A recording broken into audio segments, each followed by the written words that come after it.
یہ بڑی عظمت ہے. اپنے آپ کو ہم سمجھ رہے ہیں کہ ہمارے کیسے کام کریں گے. کو حضور صلی اللہ علیہ وسلم کی جتنی دعائیں ہیں، جتنے اعمال ہیں، ان سب سے کام بنتے ہیں. اس کے علاوہ دنیا نے جو طے کر رکھا ہے یہ دیکھنے میں اچھا لگتا ہے لیکن انتہا اچھی نہیں ہے.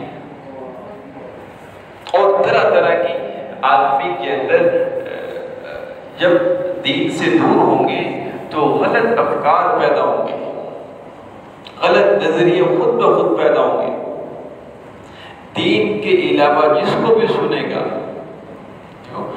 ایک آدمی نا غیر سے متاثر ہو، وہ جو بھی بات کرے گا اس کی بات کا اپنا اثر رہے گا.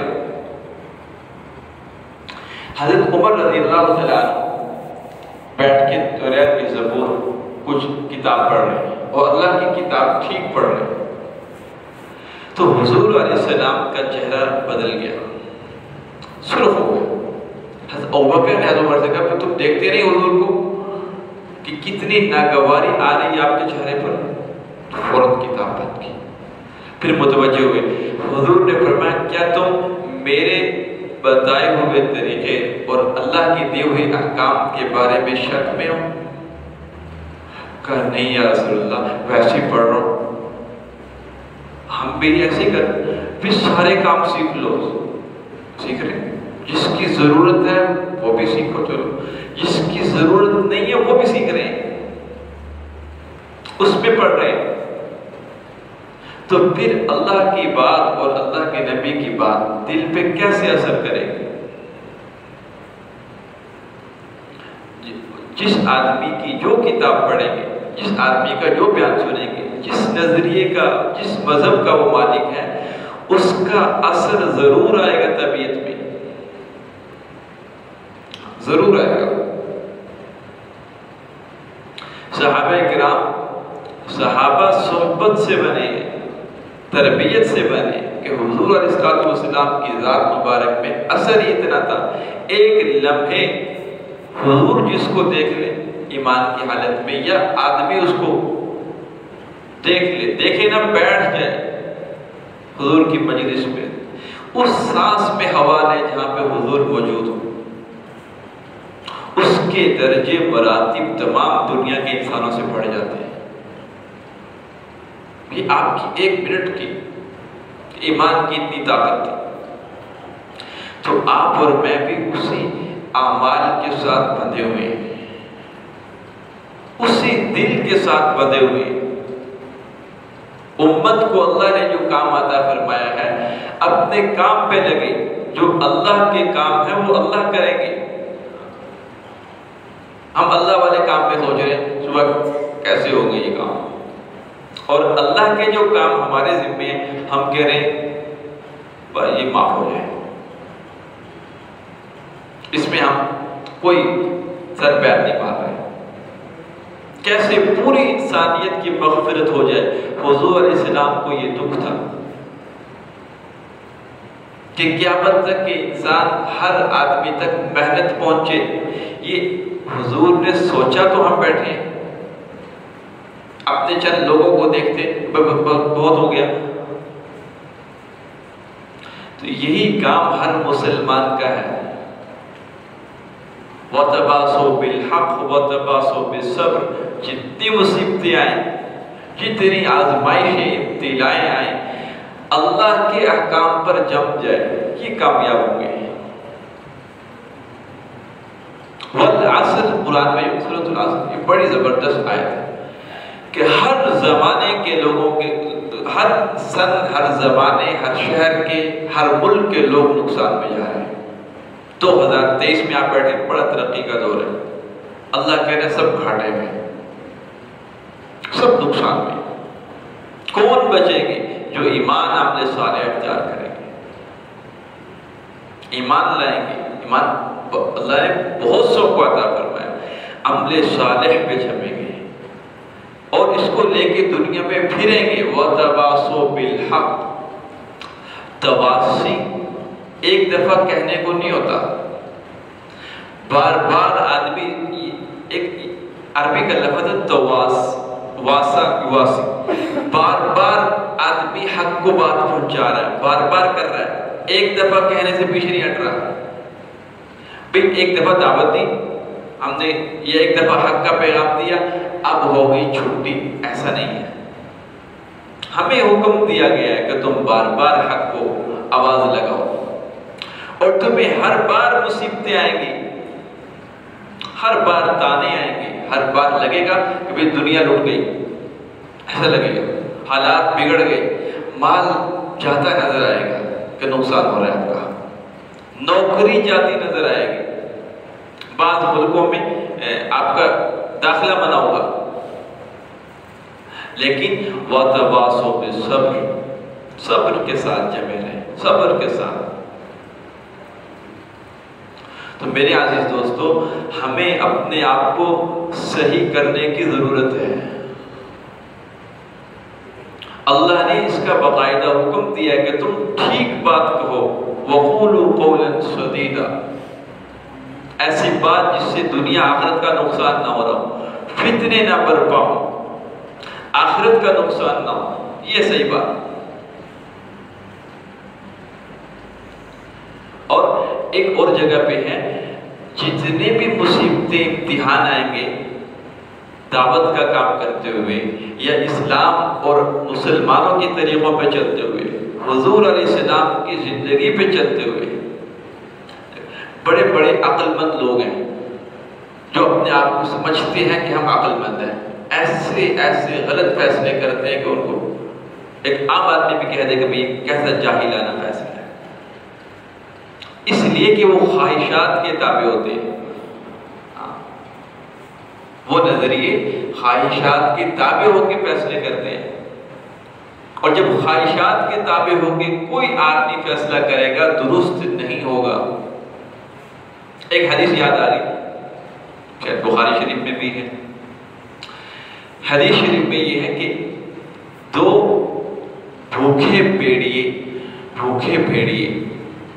کھلے ریوڑ میں چھوڑ دیے جائیں تو بھوکے ہوں اور دو ہوں تو ایک دوسرے بھیڑیے کی فطرت ہے، نقصان زیادہ کرتا ہے، ساتھ دوسرا بھی اگر ہو تو پھر مقابلے میں نقصان زیادہ کرتا ہے، اور بکریوں پہ چھوڑ دیا جائے تو وہ پورے ریوڑ کا تیس نیس مار دیتے ہیں، خوف طاری کر دیتے ہیں۔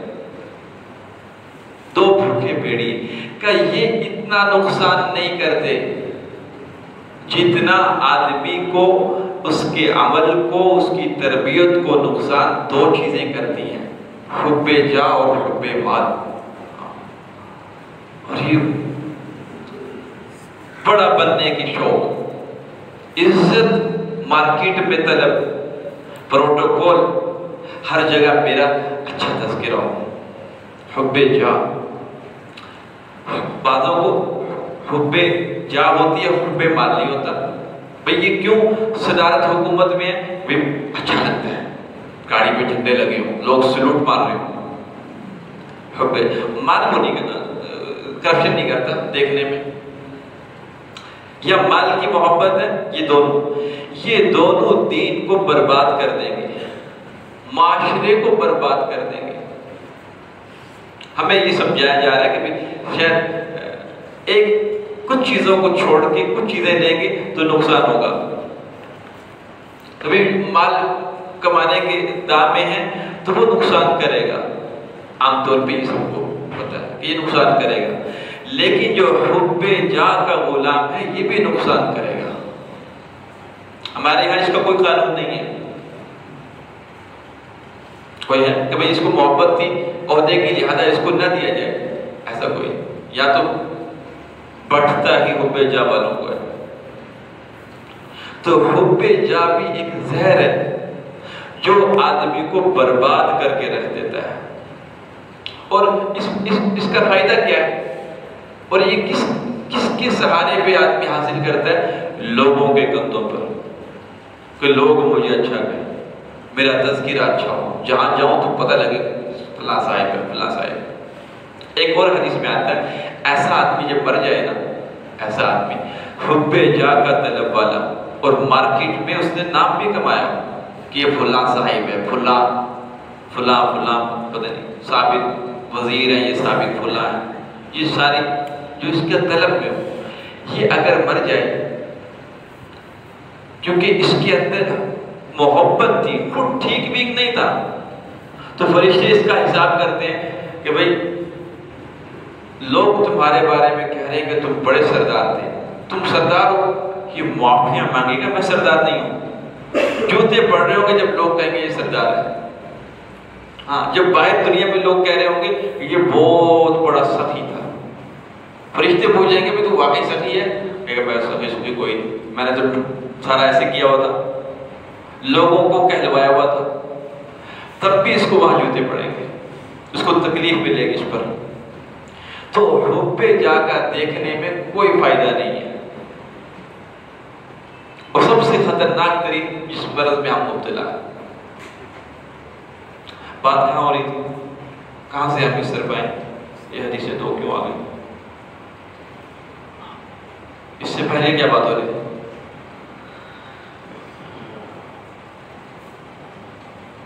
یہ کسی کو نہیں یاد کون سا واقعہ چل رہا تھا اس سے پہلے؟ خیر،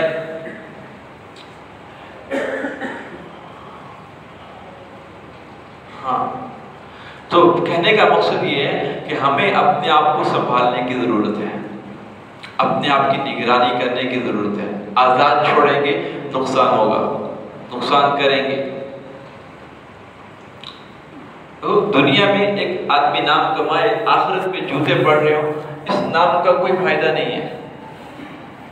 ہمارے عمل اس قابل ہو، اللہ ہمیں خود کھول دیں کہ تمہیں اس وقت میں کیا کرنا ہے۔ بات یہ ہو رہی تھی کہ جتنے بھی نظریے افکار ہیں، ان میں درست فیصلہ کیسے ہوگا؟ آیت یہ پڑھی تھی، اس میں اللہ نے ایک عجیب شرط بیان کی ہے، ان تتقوا اللہ یجعل لکم فرقانا۔ فرقان وہ کہتے ہیں جو حق اور باطل میں الگ الگ کھول کے فیصلہ کر رہے ہیں، اور فرقان ہونے کے لیے کوئی بہت بڑا سکالر، مالدار یا ریاست والا آدمی یہ ہونا ضروری نہیں ہے۔ اللہ نے کہا جو تقوی اختیار کریں گے اس کو ہم سمجھ دیں گے، یہ بات ہے۔ اس وقت امت کو کس کام میں لگنا چاہیے؟ اس وقت اللہ مجھ سے کیا چاہتے ہیں یہ اس آدمی پر اللہ کھولیں گے جو تقوی اختیار کرے گا۔ اور اللہ کہہ رہے ہیں اگر ایسا آدمی کوئی خطا کرے گا بھی صحیح، غلطی ہو بھی جائے گی، وَيُكَفِّرْ عَنْكُمْ سَيِّئَاتِكُمْ وَيَغْفِرْ لَكُمْ ذُنُوبَكُمْ، اللہ کہہ رہا ہے تمہاری ساری بھول چوک بھی معاف کر دیں گے، تمہاری غلطیوں کو بھی ٹھیک کر دیں گے۔ کہ غلط فیصلہ ہو گیا اس میں اللہ خیریں ڈال دیں گے، اور تمہاری غلطیاں گناہ ہوں گے اس کو معاف کر دیں گے۔ یہ چیز امت کو چاہیے اس وقت، یہ ایمان اور تقوی اختیار کریں گے تو اللہ فیصلے کریں گے۔ اسی پر ہے وَلَوْ أَنَّ أَهْلَ الْقُرَىٰ آمَنُوا وَاتَّقُوا لَفَتَحْنَا عَلَيْهِمْ بَرَكَاتٍ مِّنَ السَّمَاءِ وَالْأَرْضِ۔ ساری بستی والے اس طرح تقوی والے بنے، ساری بستی کے لوگ ایمان اور اعمال کے اعتبار سے، تقوی کے اعتبار سے جب مکمل ہوں گے اللہ ان میں سمجھ پیدا کریں گے، پھر اللہ برکتیں اتاریں گے۔ یہ تقوی سے یہاں یہ صفت مراد ہے، اس سے ہم اس کو بھول گئے ہیں تقریباً۔ صحیح فیصلہ، حق اور باطل، اس کو پہچان اللہ جس کو نصیب کرا دے، یہ اللہ کی طرف سے سب سے بڑی خیر ہے ایمان کے بعد۔ ورنہ مسلمان فتنوں میں مبتلا ہوں گے۔ اب قرب قیامت ہے تو طرح طرح کے آئیں گے، بعض دفعہ اتنی تیزی سے آئیں گے لگے گا یہی حق ہے۔ دجال جب آئے گا تو لوگ یہی کہیں گے یہ حق ہے، اور لکھا ہوگا، سمجھ بوجھ رہے ہوں گے، لوگ بتا رہے ہوں گے، لیکن فیصلہ نہیں کر سکے گا۔ کتنے لوگ ہیں جن کو اسلام کی ابھی تک حقانیت اللہ نے نہیں کھولی، اللہ کی مرضی ہے۔ اور جس کے دل کو اللہ کھول دے، فرقان جو ہے، فرقان یہ حضرت عمر کو کہا جاتا ہے اور سب سے زیادہ اللہ کی بات کو پہلے سے سمجھنے والے حضرت عمر ہیں. کتنی دفعہ ایسا ہوا حضرت عمر نے بات کی، اللہ نے وحی اتار دی کہ عمر ٹھیک کہہ رہا ہے. 25 28 29 اتنی دفعہ حضرت عمر کی بات پہ قرآن نازل ہوا کہ حضرت عمر نے کہا یہ تو اللہ بھی کہہ رہے ہیں کہ ہاں یہ ٹھیک کہہ رہا ہے، ایسے ہی کرو. یہ اللہ جب پیدا کریں گے اگر ہم تقوی اختیار کریں گے. ایسے مسلمانوں کی ضرورت ہے، ایسے فیکٹری میں مزدوروں کی، مالکوں کی ضرورت ہے، ایسے گاؤں میں ہمارے عام رہائشیوں کی ضرورت ہے، مسجد میں نمازیوں کی ایسی ضرورت ہے، حکومتوں میں ایسے نمائندوں کی ضرورت ہے جو تمام ان چیزوں سے اپنے آپ کو بچا کے رکھ رہے ہوں اور اللہ ان پر فیصلے اتار رہے ہیں. اور یہ ساری کی ساری صفات یہ محنت سے اور دل اور جان مال اللہ کے راستے میں لگانے سے آتی ہیں. ایک چھوٹا سا حکومت سرکاری عہدہ لینے کے لیے کتنی محنتیں کرتے ہیں وہ دیکھا آپ لوگ، گلی گلی جا رہے ہیں، پھر رہے ہیں، مارے. اور عارضی عہدہ کوئی عزت پہ چیز کوئی نہیں ہے. بعض دفعہ ذلت کے نقشے بھی زیادہ نظر آ رہے ہوتے ہیں، لیکن اس کو دکھلاوے کی عزت حاصل کرنے کے لیے کتنی محنت کرتا ہے کہ میں بڑا سمجھدار ہوں، مجھے آپ لوگ متعین کر دو، میں تمہارے حالات ٹھیک کر دوں گا. اللہ نے ہر مسلمان میں صلاحیت رکھی ہے پوری امت کو جنت میں لے کے جائے. اب بتاؤ، حضور سے پوچھا گیا یا رسول اللہ، لوگوں نے کہا کہ آپ کا کیا کام ہے، کیا چاہتے ہیں لوگوں سے؟ مکہ کے لوگوں نے سوال کیا تو اللہ نے قرآن میں آیتیں اتار کے بتایا، قُلْ هَذِهِ سَبِيلِي أَدْعُو إِلَى اللَّهِ. آپ بتائیں میرا راستہ یہ ہے کہ اللہ کے ساتھ ساری امت کو جوڑ دوں. اور کہیں میرا نہیں ہے، جو میرے ماننے والے ہیں، عَلَى بَصِيرَةٍ أَنَا وَمَنِ اتَّبَعَنِي، میں خود بھی اور میرے جتنے ماننے والے ہیں، ان سب کا یہی کام ہے. ان سب جو دیکھو اللہ نے جو حضور کو چیزیں عطا فرمائی اور ایک کام محنت عطا فرمائی، تو حضور کے امتیوں کو بھی اللہ نے وہی عطا فرمائی جنہوں نے قبول کیا دعوت کو، مسلمان. تو آپ اور میں تو بڑے عظیم دعوت والے میدان کے ہیں. ہمیں تو ہر آدمی کو چاہیے کہ اس کی فکر کر لیں. دنیا میں اربوں انسان رہ رہے ہیں، کوئی آدمی بھی آج فوت ہو یا آج موت کے وقت جائیں تو اللہ ان سے ناراض نہ ہو، خوش ہو. حضور صلی اللہ علیہ وسلم کا یہی خوشی تھی اور یہی غم تھا کہ کیسے امت جہنم سے بچ جائے. اس کا اظہار بھی بعض دفعہ ہوا. ایک یہودی لڑکے نے کلمہ پڑھ لیا، بہت خوش آ رہے ہیں، بہت خوش. صحابہ نے کہا یا رسول اللہ ایمان والے، اس کے بعد کلمہ پڑھنے کے بعد فوت ہو گیا. تو صحابہ نے کہا آج اتنے خوش ہیں، پہلے کبھی نہیں دیکھا. آپ کے چہرے پہ نظر آ رہا ہے بہت بڑی کوئی چیز مل گئی ہو. کہا مجھے بہت راحت مل رہی ہے، خوشی ہو رہی ہے، میرا ایک امتی آج جہنم سے بچ گیا، مجھے خوشی ہو رہی ہے. دلوں کی خواہشیں، جذبات ہمارے کس چیز پہ لگ رہے ہیں؟ آج مال زیادہ کمائیں گے تو خوش ہوں گے، آج کوئی عزت کرے گا تو خوش ہوں گے، کوئی کھانا کھلا دے اس کے لیے پھر رہے منتیں کر رہے ہیں، اگر وہ مل جائے خوش ہو رہے ہیں. یہ کوئی چیزیں نہیں ہیں. ہم سب اللہ نے ہمیں ایمان والا بنایا ہے، لا الہ الا اللہ، اس کے اوپر عمل کریں. اللہ ساری کائنات کو قدموں میں ڈال دیں گے. راستہ یہی ہے اور کوئی نہیں ہے، اس کے علاوہ ہے ہی نہیں. مار ڈبٹ کا اور جتنے بھی راستے ہیں یہ آدمی کو تھکا دیں گے، منزل نہیں ہے. سورج نکلتا ہے، لوگ کہتے ہیں بڑی روشنی، او ہو پوری کائنات روشن ہو گئی. یہ سب بھاگتے ہیں اس روشنی کے پیچھے، اور شام کو جب غروب ہوتا ہے کچھ ہاتھ نہیں آتا، سب اندھیرا. یہ ایسے ہی ہے. ایک واحد راستہ ہے جو تمام فتنوں میں، تمام مصیبتوں میں، تمام حالات میں حکم ہے کہ اللہ کے ساتھ جڑ جاؤ.